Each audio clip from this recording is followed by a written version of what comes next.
When I think back to that morning, it still feels like yesterday, even though years have passed since it happened. I had woken up early, the way I usually did, because mornings at our house had a certain stillness to them that I had grown to love.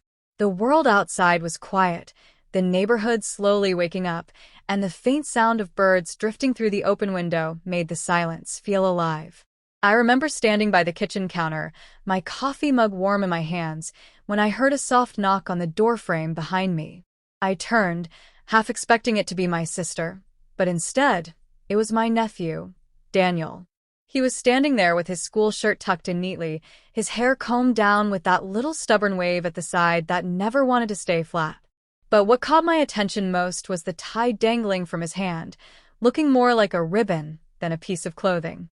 His eyes darted toward mine, and I could see the uncertainty in them. "Aunt Claire," he said quietly, as though he was embarrassed to even ask. "Can you help me with this?" He lifted the tie slightly, almost like it weighed more than it should. For a moment, I just smiled at him because that small request carried so much more weight than he realized. Daniel was 13 then, at that in-between age where he wanted so badly to be grown up but still needed someone to guide him. His father, my brother-in-law, had been working long hours and wasn't home much, and his mother, my sister, had been struggling with her own challenges. That left Daniel often floating in between, trying to figure things out by himself. "Of course," I said softly, setting my coffee down. I motioned for him to come closer, and he stepped into the kitchen, holding out the tie with a sheepish grin. I hadn't tied one in a while, but my father had taught me when I was younger, and those lessons had stayed with me. I draped the tie around his collar and noticed the way his shoulders tensed. He stood awkwardly, as though he was afraid of doing something wrong. "Relax," I told him gently. "It's just a tie. Everyone struggles with it the first time." He nodded, trying to steady his breath. I looped the fabric, explaining each step as I went, just like my father used to explain to me. Over, under, through the loop, slow, careful, almost like teaching a rhythm. As I worked, I realized how grown-up Daniel looked in that moment.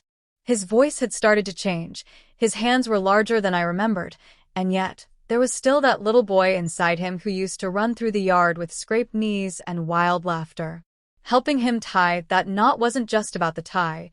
It was about reminding him that he wasn't alone, that he still had someone to lean on. When I finished, I stepped back to look at him. The tie wasn't perfect, but it was neat enough to make him proud. His eyes lit up as he looked in the mirror on the wall, straightening his shoulders. "You did great," I told him, brushing off his collar. He looked back at me then, his eyes shimmering in a way that surprised me. "Thanks," he whispered, but it wasn't just gratitude for the tie. It was something deeper, something unspoken. In that moment, I realized that sometimes the smallest acts of care could mean the world to someone who didn't know how to ask for help. He hugged me suddenly, his arms wrapping around me with the kind of force that told me he had been holding a lot inside. I hugged him back, feeling my own chest tighten, because I knew how much he needed that. He wasn't just asking for help with his tie, he was asking for reassurance, for connection, for proof that someone was there for him.